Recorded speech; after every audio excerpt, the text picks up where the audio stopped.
Hi guys, so we are starting M. Lakshmikant's sixth edition series as well, and I'm not starting with chapter one because I wanted to address both new and old aspirants.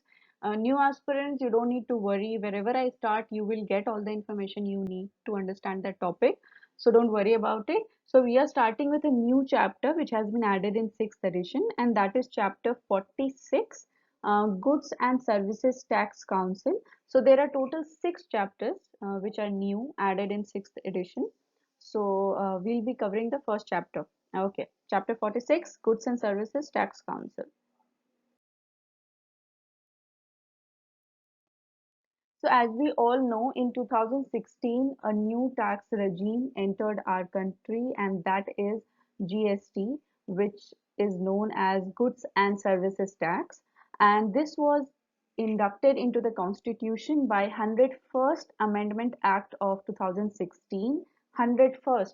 So शादी में वो 101 का शगुन होता है ना, तो बस उससे याद रखना कि जीएसटी एक शगुन की तरह आया था, and it was the 101st Amendment Act of 2016. Now, this amendment inserted a new article 279A. Now, you need to see these facts two to three times to have this in your mind. So, Article 279A was added in the Constitution, which stated that in the first clause that the president shall within 60 days from the commencement of the constitution, means the amendment, the 101st Amendment Act 2016, by order, presidential order, constitute a council to be called the Goods and Services Tax Council. So basically what happened, that GST was brought. Now anything which is brought which is affecting the whole taxation structure of the country, where both the central and states are involved, so definitely the constitution will need to be amended, because here federalism is also coming into place. क्योंकि यहाँ पे क्या कर रहे हैं, सारे taxes को हटाकर हम एक टैक्स लेकर आए, तो उसमें स्टेट्स भी इन्वॉल्व हैं. So we need the concurrence of the states is required here. So 101st Amendment Act of 2016 was brought, and this Amendment Act brought an article 279A, जिसके first clause में, in the first clause of the article, it was mentioned that president should, by his order, constitute Goods and Services Tax Council within 60 days from the commencement of this amendment in the constitution. Obviously, this council is made to discuss on the taxations related to goods and services tax, and all kind of clause which will be we will require. कौन से items होंगे goods and services tax में, कौन कितने सारे slabs होंगे, tax slabs जो होते हैं, then which item will be kept out of GST, which item will be under which taxation slab. So all these kind of discussion relating to taxation will be done by Goods and Services Tax Council, and this council will be recommending to the center and states on all these kind of information, and after that the steps will be taken. So basically the secretariat of the council is in New Delhi, which is kind of obvious because this is a central tax structure. So the secretariat is in New Delhi, and Union Revenue Secretary acts as the ex officio secretary of this council. Okay, Union Revenue Secretary. Revenue से related है ना, GST is what you need to understand these. बस यहाँ पे क्या है, आपको finance है, रेवेन्यू है, you need to remember this. So this is revenue, it's not finance. Union revenue secretary acts as the ex officio secretary. Okay, so we will see that what are the vision and mission of the GST Council, and we will see that the vision of GST Council is highest standards of cooperative federation in the functioning. So obviously, as I said you, since this is a central taxation regime, we need cooperation between the center and states, between states as well, because there needs to be a consensus, क्योंकि यहाँ पे एक central होगा, अगर gold को 18% पे tax कर रहे हैं, आई एम नॉट श्योर कि it is in 18%, I am just giving an example, anything, any XYZ is taxed at something, some or the other percent, that consensus, consensus needs to be built between all of them, between center and states, between other states as well. So all of them need to come together. So there has to be cooperative federation, and that is the vision of the council. Okay. And the mission is to make this whole structure, GST structure, information technology driven and user friendly. Obviously, we need to digitalize the systems because we need to get away from physical systems, because digital systems are more good to maintain, and the database can be accessed more easily than the physical databases we used to maintain, khata book type ka. So of course, everything right now in our country or the world is looking towards incorporating digitalization in that. So that is what the GST structure is also aiming to, that it needs to be information technology driven and user friendly, of course, because ultimately it's the users who are going to use it. Like traders need to file their GST, so they need the you know structure needs to be such that common people can understand it, and common people can easily file their taxation, easily get the compensation and whatever things are related to GST. So everything needs to be user friendly first, of course, and the information technology driven, because digital systems are better to maintain. And yeah, that is it. Okay. And the composition of the council, what will it be? So the first thing first, chairperson. Any council you study, anything you study, any body you study, the first thing you need to know, who will be the chairperson, okay, and who will be other members in that, because these are very common kind of questions which are asked in the exam. So you need to understand that. So the chairperson will be Union Finance Minister, and other members will be, first, Union Minister of State in charge of revenue or finance. He will be one member. One will be, like, not one actually, now the state governments also will nominate their members, right? So minister in charge of finance or taxation, or any other minister who is nominated by each state government, okay, and among these members who are nominated by state government, one will be chosen as vice chairperson by the state governments themselves, and his term will also be decided by them. So this is very important fact, and that is why I've written here that the term of the vice chairperson will be decided by the state government members itself. Okay, state governments are going to decide uh, what will be his term. So that will be decided by the state governments itself. Also, there is a permanent invitee. Also, there will be permanent invitee, but he will not be allowed to vote. And that person is chairperson of Central Board of Excise and Customs. See, friends, this is very important, that you need to understand that Lakshmikant itself is considered as a fact book. Okay, so if I'm making you study that, you will feel that, oh my god, there are so many facts, but there has to be facts. Okay, I am just streamlining, filtering the most important things which should be covered, because you cannot revise the whole thing, but this short points can be done. So that's why I'm saying you need to focus on only these kind of points. Who is the chairperson? Who are the other members? And if there is like any person who is like an invitee but is not allowed to vote, who is that person? So here he is chairperson of the Central Board of Excise and Customs. Since this is the first video, I am telling all this. From the next video, I will not be telling all this. We'll be only covering जो पढ़ना है बस वही. And composition के बगल में I have put this बच्चों का pictures so that you understand कि ऐसा कंपोजिशन जब जहाँ पे लिखा था वहां पे ये सारी चीजें थी. Okay, you need to connect better. See these cute people, these are in the GST council. Okay, chairperson of the central board of excise and customs, उन बेचारे को वोट करने नहीं मिल रहा है, याद रखना ये जीएसटी काउंसिल के लिए, ठीक है.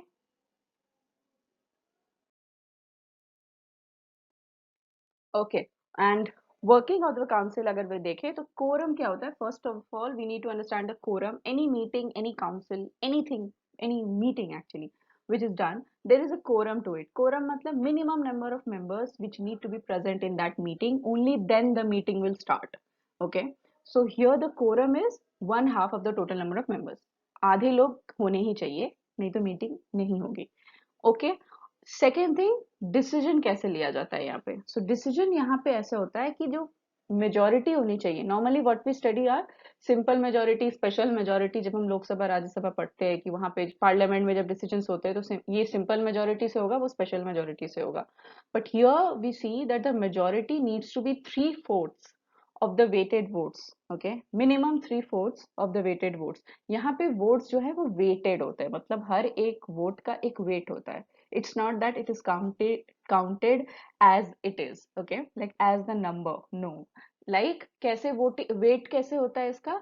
अगर सेंट्रल गवर्नमेंट का वोट है तो वो 1/3 ऑफ द टोटल वोट्स होगा. ठीक है, जो भी सेंट्रल गवर्नमेंट के वोट्स होंगे वो जो टोटल वोट्स है उसका 1/3 उसका वेट होगा. और स्टेट गवर्नमेंट्स, बाकी सारा स्टेट गवर्नमेंट्स का जो वेट है वो 2/3 ऑफ द टोटल वोट्स होगा. So this is how the weighted votes are calculated. Okay, so and on this whole total weighted votes, we need at least 3/4 majority to pass a decision.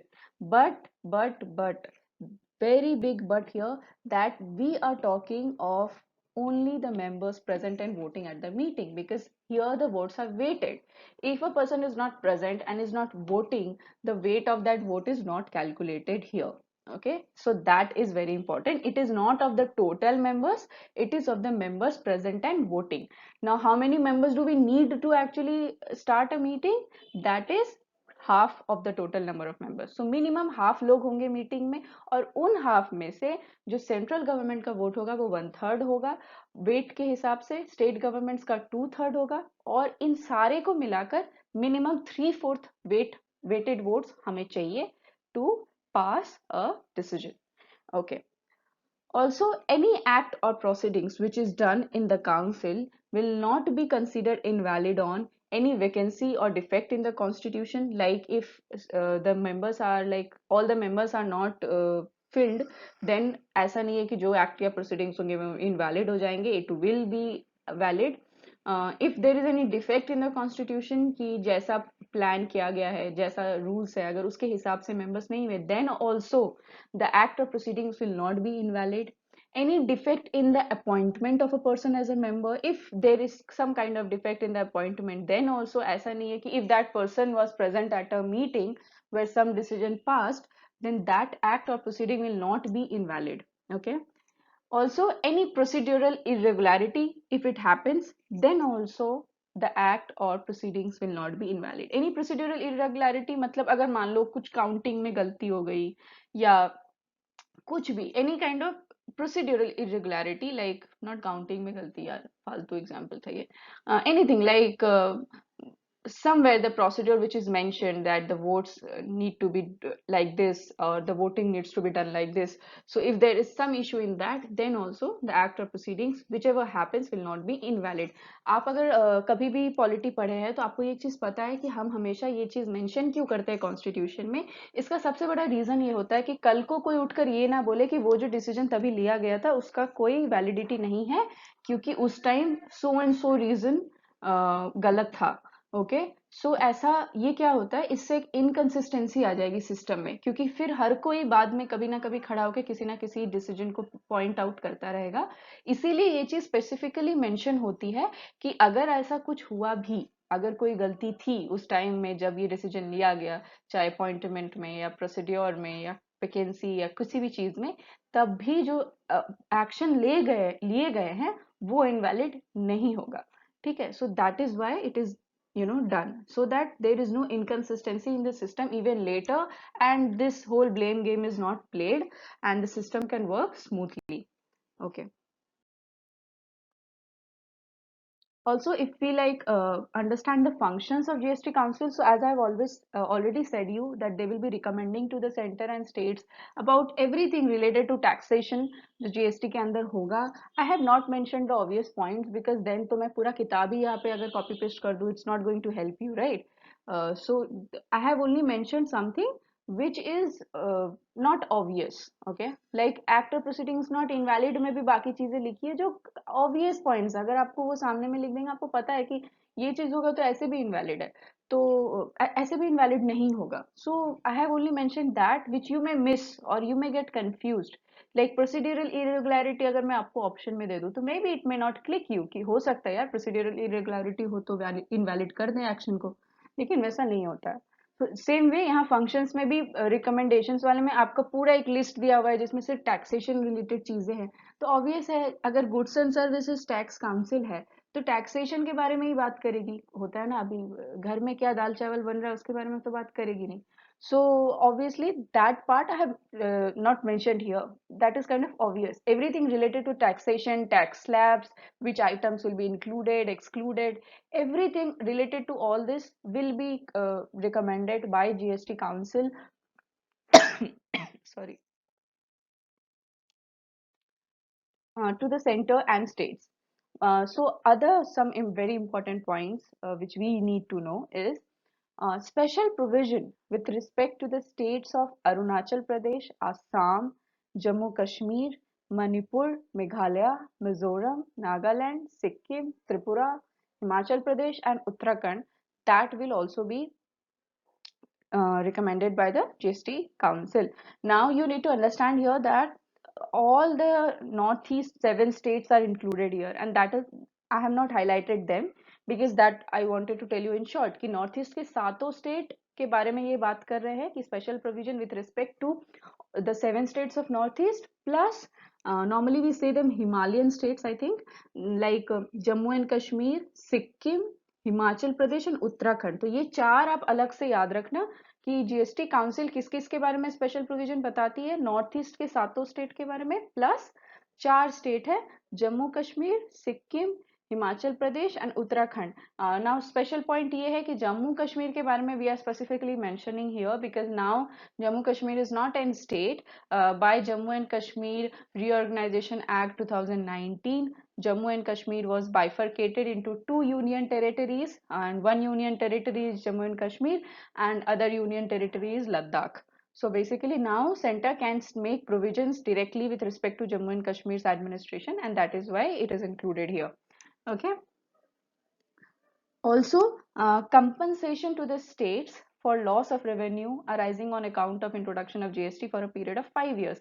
Now, we already know कि जब GST की बात उठी थी, तो first thing first which was brought into question was that states will be losing revenue because they will need to like remove all their state taxes which they need, which they used to impose. So, who will compensate for that? Then center had said that we will compensate you for all the loss of revenue which will be arising due to GST for a period of 5 years. जिंदगी भर के लिए नहीं, for a period of 5 years आपका compensation हो जाएगा. उसके बाद your system will adjust according to GST. So we are giving 5 years to you. You adjust your system according to GST, and in that period of 5 years, whatever loss of revenue is arising, we will compensate that to you. And for that, an act was brought, Goods and Services Tax Compensation to States Act 2017. Please note that the GST Amendment Act, 101st Amendment Act was brought in 2016 and Goods and Services Tax Compensation to States Act was brought in 2017. Okay. So I think this was all about GST Council. Thank you so much. Have a nice day.